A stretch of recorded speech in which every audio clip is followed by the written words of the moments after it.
in traffic right now, so. But yeah, good morning and welcome to the carpool. I am T. Welcome to Sugar Honey Iced Tea. Can I get my words straight? Welcome to Sugar Honey Iced Tea. I'm T, and I'm on my way to work this morning. I have a commute of an hour, scratch that, an hour and 6 minutes, hot hour and 6 minutes.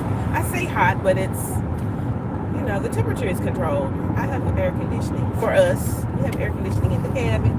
Thank you so much for, jumping on the live, watching the replay. So yeah, let me turn this camera around so we can get going, get on our way. Traffic is nice, it's moderate. And everything looks good. It was raining buckets last night, like cats and dogs. It was raining buckets last night. So everything it looks nice and saturated, but still warm enough to kind of dry the streets off. Nothing is slick, it's just a little damp, and I appreciate that. I'm trying to think, what am I gonna eat for breakfast? Hey Joshua, yeah, buddy, what's up? Que pasa? How's it going? Thanks for being first. Thanks for jumping on.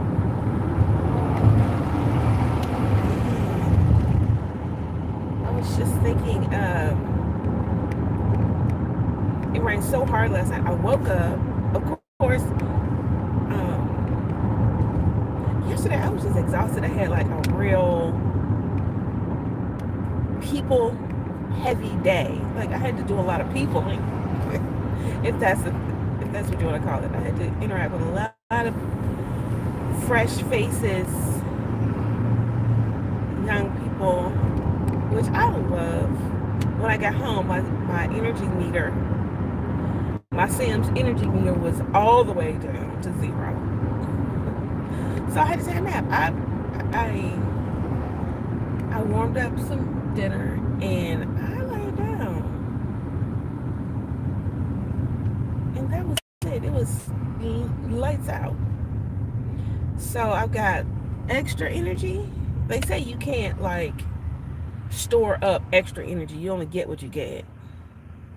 Who's that? Hey there. Hey friends. How you doing? I'm looking around for my purse, y'all. I hope I got my purse in here. If not, we gotta turn this ship around. I don't want it. Oh, if I don't have my purse. Oh yeah, I do have my purse. Have you ever just gotten in the car and be like, wait a minute, there's one thing, wallet, keys, watch, purse, whatever it is, and you're like, this is one thing that you gotta turn around and get. One time I did that. One time I was in the car and I was like, I had just started the strategy, air quote strategy, of putting my makeup on when I get to work, so I'd have a little bit, I'd save a little time on the commute, kind of, not really, but I thought I'd get out early. Oh y'all, the sky's so beautiful. Oh my Lord, my word. It's gonna be a beautiful day. Move the camera just a little bit. Y'all can see where we're headed. Yeah, there's always there's one thing. Do y'all have that one thing where you have to turn around and go back? The day I decided that I was going to put my makeup on at work, or like maybe 2 or 3 days after that, I got in the car, got everything in, headed to the interstate, and I realized I did not have my makeup. And I had to turn around and go back. And it was wild. I was really concerned about how my face was gonna look. So I would rather be late than actually not have my makeup and be on time. Let me see what's going on this comment. Joshua, wait a minute. Says couple more days for my birthday, September the 1st. All right, yeah. Instagram, Facebook, yes, y'all, please join. Once you log off from this, go find Joshua's page, watch a video, and then subscribe. I think that's how you do it. You can't just log in and then subscribe. You have to watch a video or some of the video and then subscribe. And then double tap the screen. Exactly. Please double tap the screen. Please still broadcast live while driving in your country. It's illegal. You know what? I don't think so. Nobody said that. I believe. It's dangerous driving. Is it dangerous? It might be. But I tell you what, we're going to be extra cautious just because of that note. Thank you so much for reminding me that I have to have my hands at 10 and 2. But I'm bringing you along with me. And I've seen several other people doing live streams. The first person I saw on a live stream while driving, it was during the pandemic. Here we go, it's one of those pandemic stories, right? And so the guys were chasing storms, right? And they were, it was a snowstorm. This was before the pandemic. I take that back. This was like that January. We had like 3 or 4 or 5 days off in a row because it had snowed that much that we were just in the house. It was right before we kind of went for had to be at home for an extended amount of time. I hope it was around that time. It was at that year or the year before. I don't know. But I was at home and I was, scrolling through YouTube. Let's get out from behind this marching truck. Yeah, I was scrolling through YouTube and I found these guys who were helping folks who were kind of like distressed in the snow. And I thought that was the most fantastic thing I had ever seen on YouTube. And he just had his camera mounted and he was driving around the city of Memphis. And whenever he found somebody who was like, either had run off on the side of the road or whatever, he would point his camera to it and he would get out, he would help them. Maybe he would had a train or something, he would pull them out of the snow or help them push or whatever. And he'd get them back on the road and he'd just get back in and keep driving around the city. And he drove around the city for hours like that. And he had tens of thousands of viewers. Everybody was kind of like cheering and, everybody was on pins and needles looking for the next people that he was going to help. And it was fabulous. I watched it for hours.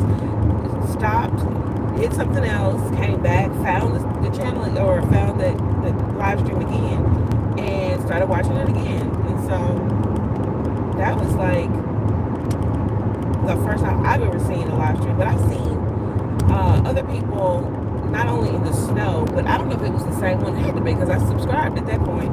But they are storm chasers, and whenever there's like tornadoes or whatever, they just kind of drive around and just show you the weather conditions. And they go all around that little area in Tennessee. They go like from West Tennessee all the way up to Middle Tennessee. They just ride around. And I'm sure if anybody was distressed in their car, he would help them. But for the most part, it was kind of feeding back to someone else who was a part of his YouTube team. These weren't like, as far as I'm concerned, they didn't seem to be connected with none of the National Weather Service people. They were just amateurs. And they were streaming and driving and showing the people what was going on in the road conditions. And I appreciated that. I really don't think it's dangerous because if you're a professional driver like I am. Okay, so like now I'm noticing that we've got a speed limit reduction. We're entering into some construction. And I'm not trying to say that I'm the best driver. Anything can happen. Nobody can say that they're the best driver. We're going to travel very cautiously today. Being thankful to the Lord for another safe journey. And it'll be that on that. But yeah, we got to do 60. I got to slow down a little bit. I'm at 62. Let me slow down just a little bit because I see some folks on the side of the road. And I want to give them, I want to do what I'm supposed to do so that they can continue their work safely.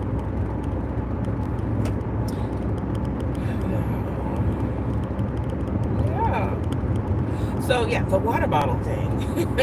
I wanted to kind of. I was thinking this morning I was getting let's slow back down. I'm sped up again at 65. Let's slow back down. I was thinking this morning about my recent travel to that conference. I went to a conference, professional organization. I had a wonderful time, but that was my first time on a plane in a while, and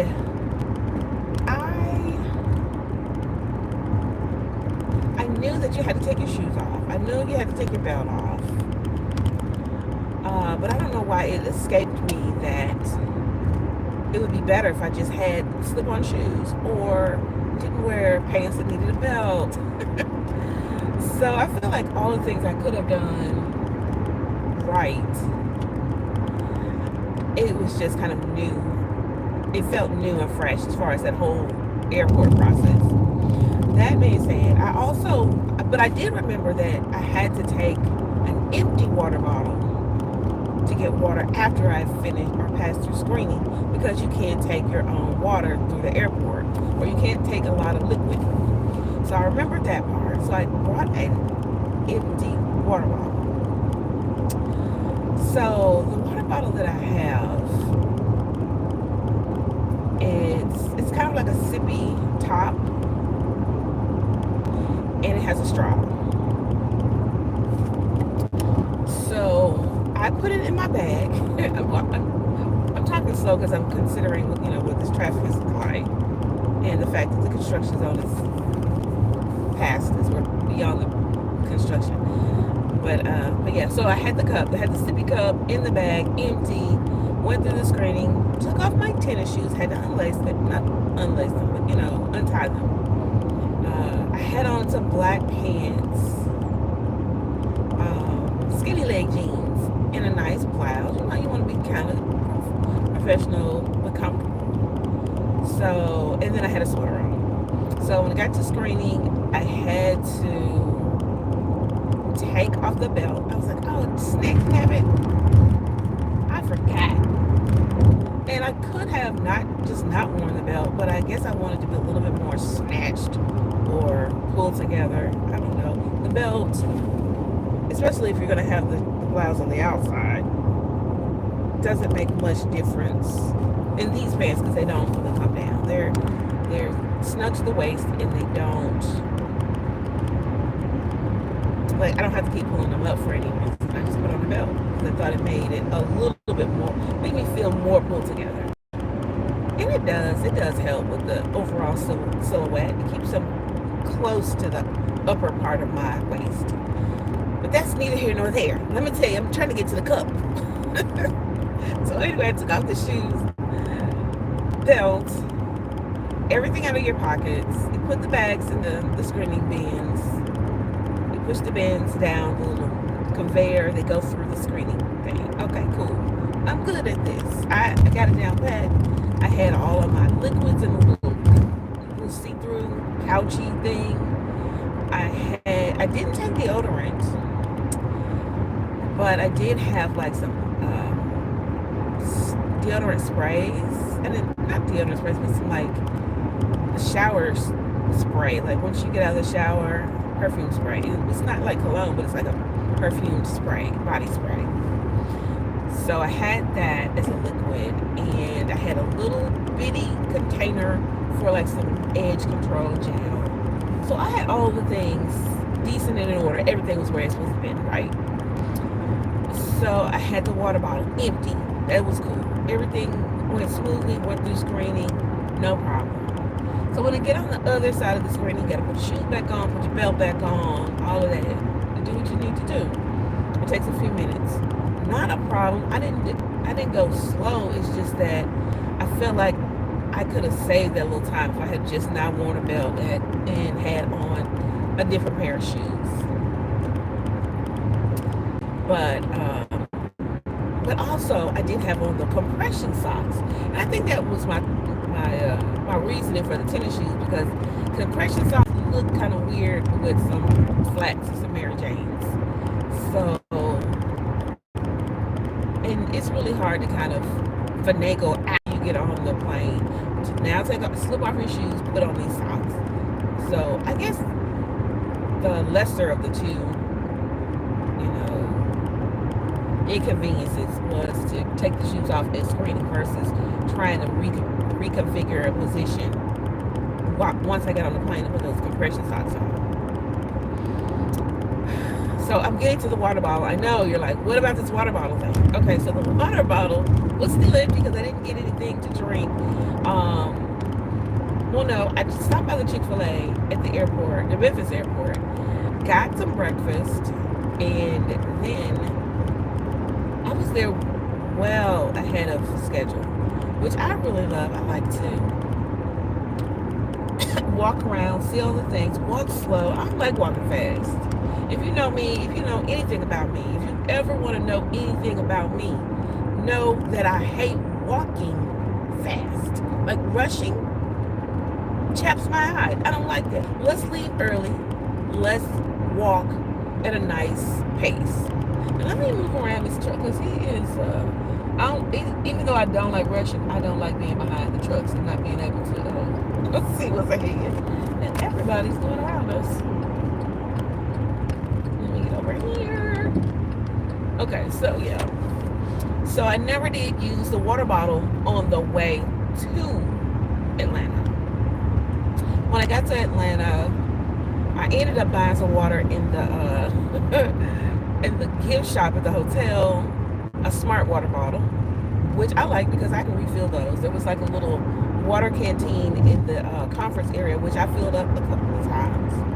Because I'm not one for like being wasteful. I would fill up a smart water bottle a couple of times, especially because you don't want to pay for expensive water. And I just feel like being able to overcome that system is to reuse, buy it for the container, not for the water. So the first benefit is I'm buying it for the container and the water, but then I'm going to refill it a couple of times and get my usefulness out of it. So I used that while I was there. So on the way back, I decided, you know what, I'm going to use this boat. I brought it, packed it, it's taking up space. I'm going to use this water bottle. So again, it's kind of like the sippy cup kind. It's clear and it has a straw down the middle. So I finally put some water in the bottle, sealed it up, started sipping on it. This was after I passed through screening on my way back home. And then I drank most of that water. And then it was time for me to get something to eat. So I ordered a burrito bowl and a Starry because they didn't have any free water. And I was like, that's it. I'm not buying any more free water. I mean, I'm not buying any more water because I had already given my donation to the Big Water Corporation once on that trip. So I'm like, you know what? Just give me a Starry. So I got a medium Starry in my burrito bowl. And as I was eating, I was like, well, I'm not throwing the rest of this drink away. I'm going to mix it in with the water that I have in the sippy cup water bottle. So I filled it up. It was like maybe a fourth of water and then 3/4 of Starry in the bottle. I don't know if y'all know where this story is going. But Starry is kind of, it's strong. We'll just say it's strong. But also the construction of the bottle, I always forget that when I leave the bottle in the car or put it in the cup holder, some kind of way, whenever I flip the top, a little water squirts out. And I don't know if it's because of the it kind of forces that water back up the straw. So whenever I flip the sippy cup part out, the water comes up a little bit and it sprinkles my face. So if I have makeup on or anything, I get a little watery surprise from my sippy cup. So now I've set the stage. I've got 3/4 Starry, 1/4 water in this sippy cup. I get on the airplane, y'all. And at that moment, I realized I got a really crazy combination in this full to the brim sippy cup on this airplane. And I get worried. So I take it out of my carry-on, put the carry-on overhead, put everything overhead except for my purse and my sippy cup and my sweater. So I'm sitting there with this full bottle of water. And I decide, you know what? let me just release some of the pressure. I don't know what's going to happen to this bottle of water. I'm going to release some of the pressure. I flip up the top of the sippy cup. Water and starry mixture shoots into the air at least 3 feet. Shoots into the air whilst on board of the airplane. I'm literally on board. I'm literally in the plane, y'all. And I'm like, oh my Lord, there's juice and water. Not juice, but you know, there's clear liquid going everywhere. I am mortified. I look around quickly to see, did anybody see that? And then I use my sweater to wipe up the moisture from the seat and the video screen on the back of the chairs in front of me.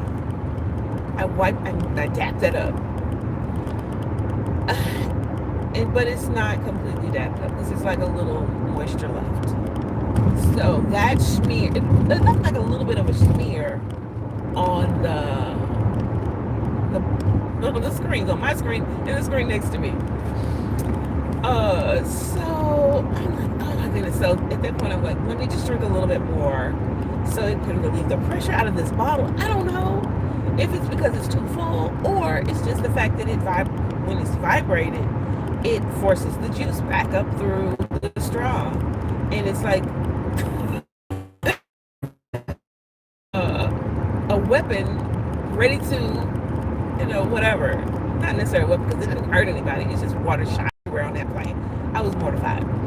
So when I get out of the plane, finally, you know, thank the Lord, we landed safely and got back home in a nice, reasonable amount of time. My daughter picked me up from the airport. I was so happy to see her. I hadn't seen her in a long time.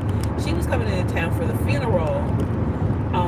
My grandmother's passed away. We hadn't heard this, but my grandma passed away the week prior, a few days prior to me leaving. So everything was coordinated so that when I got back, then all the services would happen. So ended up, my daughter picked me up from the airport, and I was telling her how the trip went, how the conference was, and I was like, oh, and I had to tell her about the cup. But I didn't want to make any problems, and I was thirsty, so I made sure that I didn't leave the cup in the trunk with my suitcase. I made sure I had it in front of me. So I was telling her all about the sippy cup and everything, the incident on the plane, and I was like, but you know, the cup is like halfway full now. Surely it doesn't have enough pressure in it to do the same thing again. Oh Lord. So I'm thirsty. I decide I'm going to open up this cup, drink a little bit in the van on the way back home or from the airport. And sure enough, the water, but no, this is what it was. I was like, to make sure that it doesn't shoot all over the place, I'm going to put my mouth over the nozzle as I flip it open, so that if any little bit comes out, it's going to go into my mouth. And I'm thinking about it now, I'm laughing, because as I click the thing, flip the top, the water and juice mixture shot out of it, because it had been in this plane. At this point, it had been in the plane. It had been in the different atmosphere and pressure of the plane, out of the plane, through the airport. I don't know if this is the vibration. I don't know if this is the pressure. Anyway, I flipped that top into my mouth. Water shots and juice shot into my mouth so forcefully, it almost came through my nose. At that point, I was like scrambling, trying to make sure that I don't spit it out. Looking goofy in front of my youngest child. I'm goofy. But I did actually end up composing myself, getting most of the water. She giggled. She was, because I had already told her what happened on the plane, so we were like, no, surely this is not gonna happen again. Okay, but goofy mom, I don't know, maybe I was recuperating from, or jet lag or whatever. But I didn't have a whole lot of, it didn't go everywhere, but again, with the sweater, it already had soda and water mixture in the sweater, so I was able to dab up the few drops that kind of spilled outside of my face. But yeah, I will, when I repost this, I'm going to take a picture of the cup so y'all can see the sippy cup and what kind of cup not to get. I got it from Target, so another reason not to go to Target, right? But this was like a long time ago. I've had this cup for a while, and I just decided, hey, I'm going to take this on an airplane. So I guess the moral of the story is don't take a pressurized sippy cup type of deal with a straw in it on an airplane. That is the moral of the story there. But yeah, it gave us a good chuckle. If there was a sitcom to be written about it or a joke, that would be it. Get on here. I have really enjoyed y'all riding with me today. I'm going to go ahead and drop y'all off from the carpool and sign off. And I want to tell you that, life, don't take your life too serious. Don't take anything too serious. Today is going to be a good day. I see the horizon. I'm feeling good. I'm smelling good. I'm looking good. You do too. Say nice things to yourself today. And I will see you tomorrow. Bye.